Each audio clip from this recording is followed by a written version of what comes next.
Hey everybody, welcome to the channel, Old Guy Inc. Do me a favor, please hit the subscribe button, I'd appreciate it. I'm a little flushed. Me and the wife just got out of the sauna, which is always wonderful for recovery. But I wanted to get on here and talk a little bit today about the difference between training and practice. So, some of you guys may have seen my other video where I talk about the difference between training and working out. I'll put the link to that video in the description. And I talked specifically about how many people don't realize that during a regular CrossFit class that it's very hard to train properly. And that most of the time you're just working out, which is totally awesome. And of course, training does happen during workouts, but for the most part, you don't spend a lot of time putting in the reps and the volume in working on your weaknesses. And I talk a lot about that in my other video. So you want to check that out to find out, what are you doing? Are you training or are you working out? Then the next question really becomes, when you're training and practicing, what is the difference there? And once again, I think sometimes it's confusing for some folks. So training obviously is something that we need to do. Training is something that causes like a physiological change in the body, like an organic change, like going through a strength program is training. You're training your muscles to get bigger or to get faster. You're training your cardiorespiratory system to process oxygen quicker and uptake oxygen quicker and process lactic acid quicker and physiological changes like that. Practice is a nervous system improvement. So what you're doing is through practice, you get better at something, not by getting stronger or by getting a better aerobic capacity, but you get better at it because your coordination gets better. Now, this can be a lot of things. This can be everything from like double unders to snatch. So something like the snatch, you might be thinking, well, I mean, to get my snatch better, I have to get stronger. Yes, to maximize your snatch, you need to get stronger. To get better at your snatch, all you have to do is become more efficient in your movements, core to extremity. And when you can sequence the movements of the snatch, for example, better through practice, then you can take advantage of that technique and get more power out of your existing strength, okay, by adding speed. So once again, during regular CrossFit classes, you inherently are practicing to some degree just by doing a movement. But this is hard to do during a regular CrossFit class because practice takes a lot of time, because you are just repping, whatever the movement is. You're breaking it down, you're working on specific skills, whatever that may be, because it could be anything. And you're just working on the movements. You're not worried about training. So you're not worried about your reps, your percentages. You're not really worried about your rest because you're not working out. You're not training, you're practicing.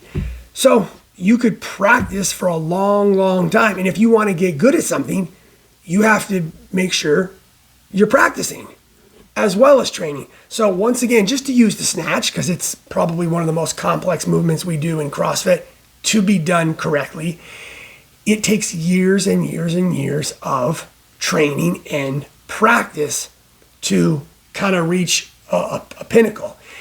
Because at some point, to maximize what your body is capable of, you have to continue to train strength gains, but you also have to continue practicing technique. So what I'm getting at with this, and I talked a little bit about this with training. So going to the gym and working out in a regular CrossFit class is awesome and I love it.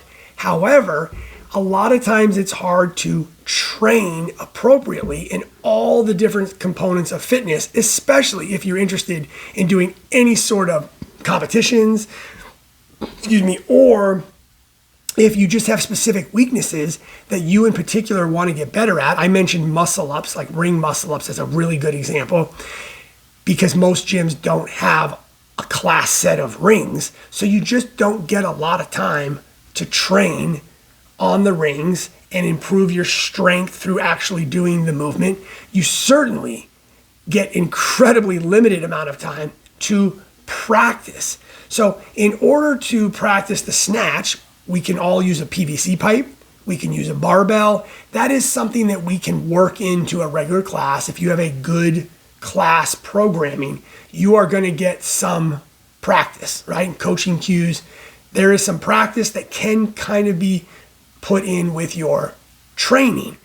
But to truly practice a lot of things like muscle ups in a class setting, I mean, really every single member of the class would have to have their own set. Maybe you could pair up, and you'd have to break skills down for each individual to where they are in their progression, and then make sure everybody's having the time to practice the specific movement patterns required to make a nervous system change to get the sequence and the technique down for those movements. So for me, practice is something we need to do with everything. You have to practice your double unders. That's a pretty simple one. Anytime you're doing double unders, you are definitely practicing to some degree, but when you're practicing, you should not have a clock.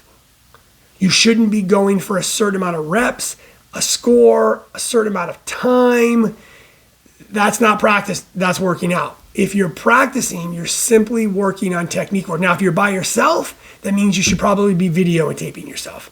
So you're going to need to either be working out at home, going to open gym in order to get in the amount of practice that you probably need if you want to continue to make progress in the things that you're most weak at. Now, that's not saying anything against CrossFit class programming or that you shouldn't go to class programming. You absolutely should go to classes. But what I'm saying is you just can't expect what's not really feasible. And that is, you cannot expect a coach or an affiliate to have the time in a 60-minute class to be able to work with each individual and make sure that they're getting in all the training they need, right, to make organic changes to their body, and to make sure they're getting in all the practice they need to make nervous system changes in their body, and then also get in a workout and a Metcon for cardiorespiratory endurance and overall fitness that they want. So these things happen from time to time, and there's bits and pieces that happen in each class. But if you want to consistently train and consistently practice, A, you have to know the difference, and B, you're going to have to make some time on your own to not just focus on running Metcons, but to set aside time for training where you're getting the volume work that you need, and then also the practice, so you're getting the technique work that you need. So by combining practice and training into your workout routine, you will make improvements. So anyways, guys, I'd love to hear what your guys' thoughts are on training versus practice. Make sure you also check out my other video on the difference between working out and training, and drop a comment below. I appreciate it. Please subscribe.